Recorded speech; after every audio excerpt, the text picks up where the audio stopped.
The title for my thesis is Digital Dissonance, Exploring Cyber Incivility in Online Discourse. I would like to first explain what cyber incivility is. I do this through three examples from everyday life.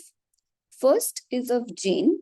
So, Jane was deeply hurt when one of her co workers took the lead on a project she was working on, repeatedly dismissing her or muting her during Zoom presentation.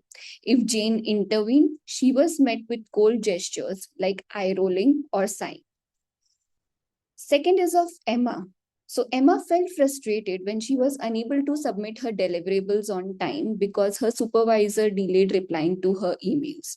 Later, she received a strongly worded email from the supervisor expressing criticism in capital letters as if she was being yelled at.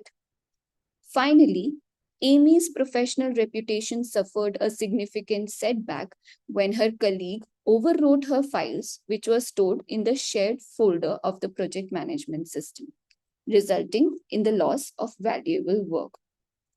So, cyber incivility is a communicative behavior exhibited in computer mediated interactions that violate the norms of mutual respect with ambiguity in the intention to harm. However, if cyber incivility steps from workplace to online public discourse or social media, it is termed as online incivility, which is characterized by personal or inflammatory attacks, threats, vulgarities, abusive or foul language, xenophobic or other hateful language or expressions, epithets or ethnic slurs, sentiments that are racist or bigoted, disparaging on the basis of race, ethnicity, or that assigning stereotypes. In the mindset of this, my thesis offers three research objectives to clarify how workplace cyber incivility has been conceptualized and studied, and to strengthen the empirical understanding of the phenomena, to identify the conditions under which cyber incivility occurs, and to examine how social and technical factors jointly shape incivility in digital environments. Cyber incivility has been on the rise.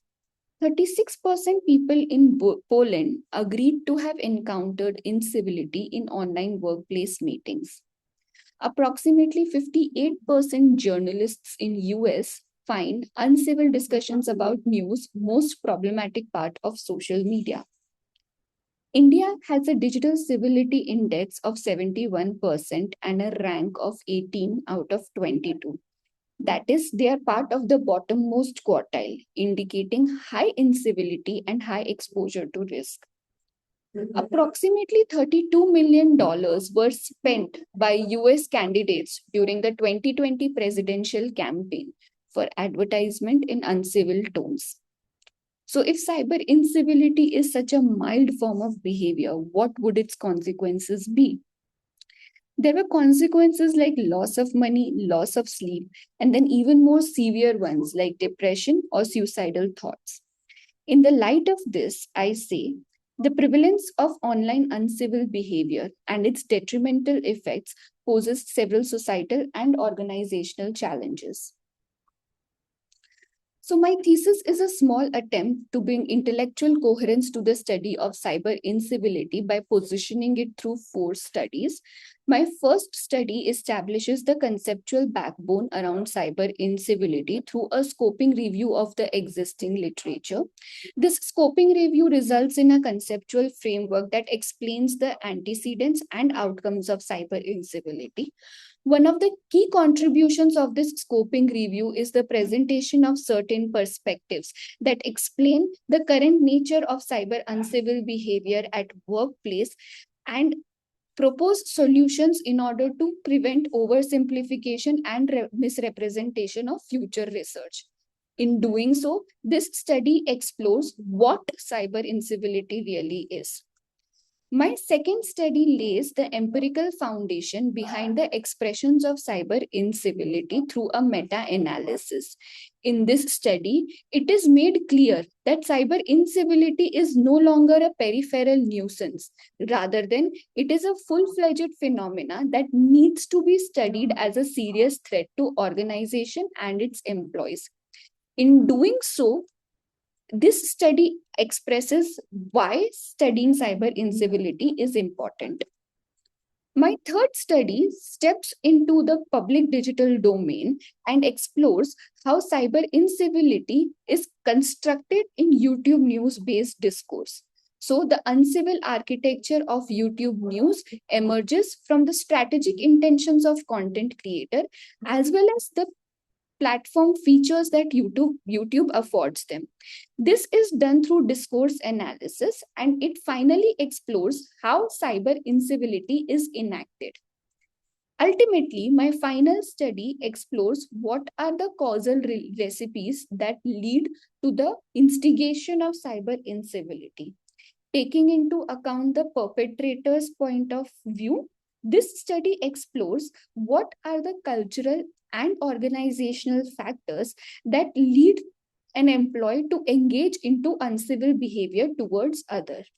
Configurational analysis approaches like FSQCA has been explored here in order to explore under what conditions is cyber incivility enacted.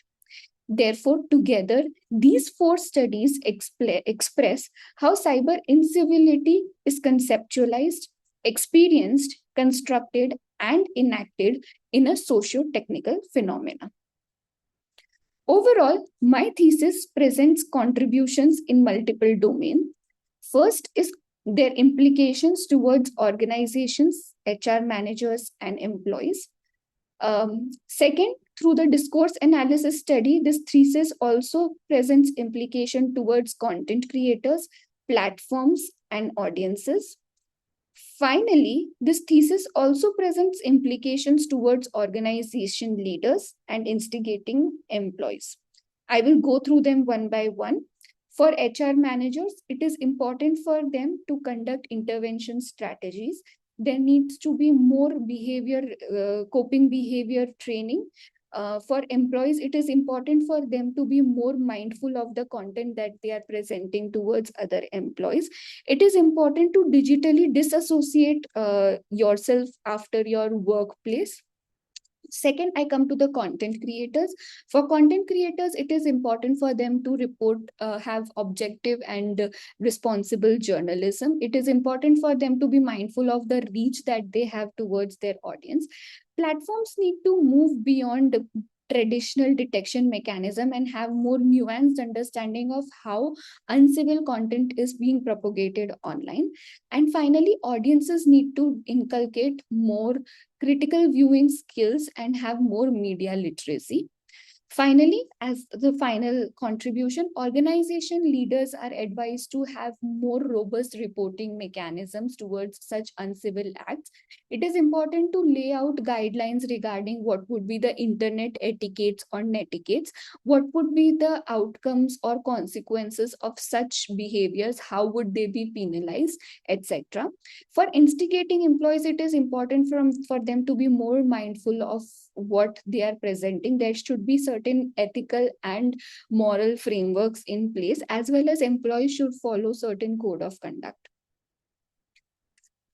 Before I end, I would like to thank my research advisory committee, chairperson, Professor Satish Krishnan, area member, Professor M.P. Sebastian, and cross-area member, Professor Chitwan Lalji. I would also like to thank my thesis examination committee, chairperson, Professor Dharun Kasalingam, and the anonymous examiners who have helped me incorporate critical feedback in order to improve my work. Thank you.